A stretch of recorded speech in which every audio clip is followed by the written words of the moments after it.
Welcome to Silicon Valley Asian Business Talk. This is Roger Chen from University of San Francisco. Welcome, CT. Thank you for joining our interview program. So why don't you briefly introduce yourself? Thank you for having me, Roger. My name is CheeTung, or CT, and I'm co-founder of EngageRocket. We've been running this company now for just over 6 years, and we build smart engagement tools for busy leaders. So it's AI-powered performance management and employee engagement analytics. We help companies like Toyota, Louis Vuitton, and other companies to build a workplace that encourages their people to want to give their best at work. So we serve mid-market companies globally across more than 20 industries and have analyzed over 10 million employee data points.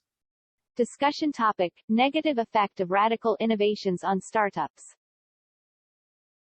The next question relating to that is somewhat relating to, when you make a product improvement or development choices.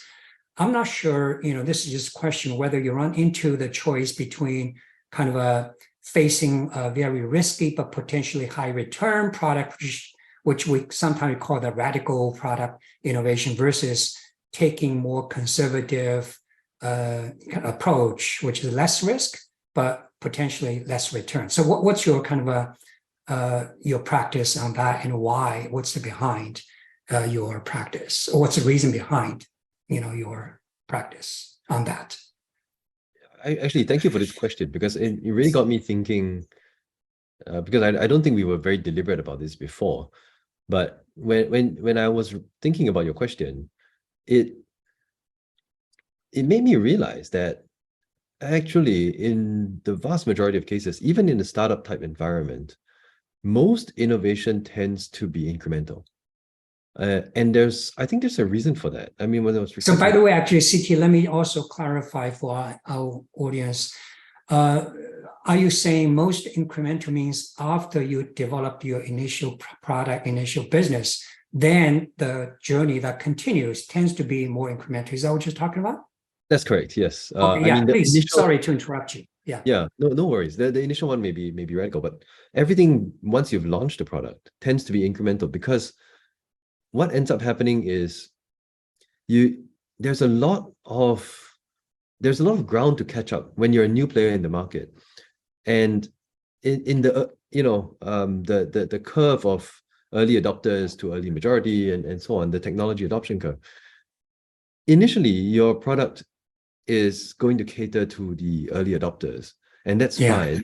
But to make that transition, to cross the chasm into the early majority, you actually need to build a lot on top of your existing initial product.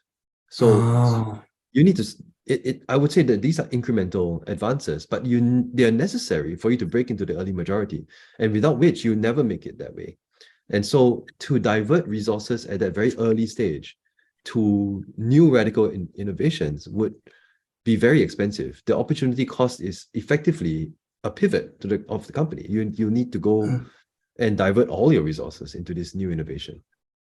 So it was interesting for me, because it's so ironic. You always think startups are really innovative and fast moving, but once your initial track is set, you're pretty much committed to that for a while, unless you pivot, of course. Which is, I mean, startups have maybe the unique ability to pivot if need be.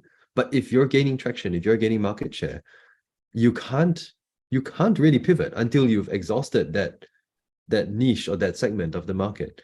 So I mean, when I reflect on our own, like when we've expanded, we've had to when we change our user persona, for example, that becomes a new radical innovation. Through the middle of the pandemic, we actually tried to do this, and we found that it was really, really difficult to do, because we had the existing product which was still gaining traction and still growing, and to divert resources to a brand new venture was really difficult. Or even implementation of new technology. I mean, now we're in the midst of, I think we were playing around with a lot of different AI models from the beginning, but I mean, now of course OpenAI's GPT model is quite trendy, but it's something that we've been experimenting with for a long time. And the fact that it's become trendy has actually allowed us to say, okay, this is a model that we can actually deploy because there's so much demand for it in the market. Instead of in the past, like before this revolution, it was really difficult to bring this to market because customers won't recognize it. They'll be like, what is this new technology? We're not comfortable with using it. No, thank you. Whereas now I think we're in a different space. So that has accelerated our, I guess what you can call a radical innovation, but it was already brewing under the surface for quite some time. So.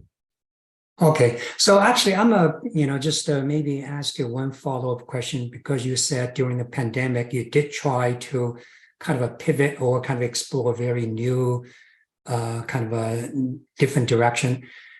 Could you kind of elaborate what kind of made you to even try this very new direction? Because that could be a common trap that many entrepreneurs need to know. So maybe I would like you to share your kind of thoughts or experience on that. Yeah, sure. It was actually quite related to what we're doing now, but at that time, because suddenly everybody had to move to remote work, one of the hypotheses we had was now all of these people managers who have been previously used to managing people in person, they now have to get used to a completely new suite of tools to manage remotely. And we thought, this is the perfect opportunity to expand our brand, to expand our product offerings, and to capitalize on this change. And to all intents and purposes, that was true. Like if we were starting a new company from scratch at that point and we started investing in that, we probably could have made it work. But our existing product line was also booming because of COVID.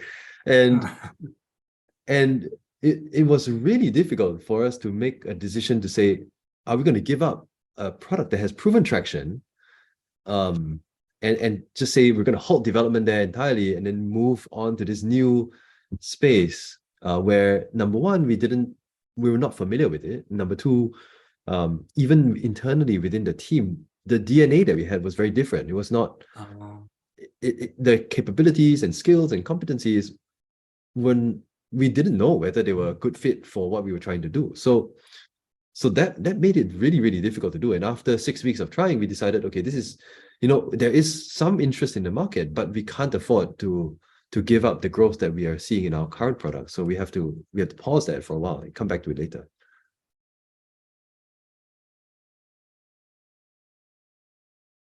Thank you for watching.